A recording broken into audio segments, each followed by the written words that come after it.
பாராளுமன்ற உறுப்பினர் வைத்தியர் அர்ச்சுனாவிற்கு யாழ்ப்பாணம் நீதிமன்றம் இன்று பிணை வழங்கியுள்ளது.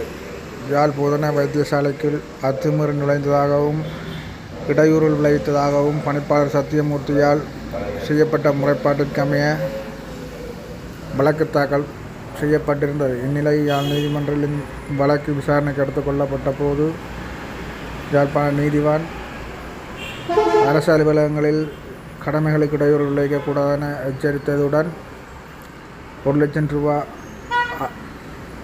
பிணையில் செல்ல அனுமதி வழங்கியுள்ளார்.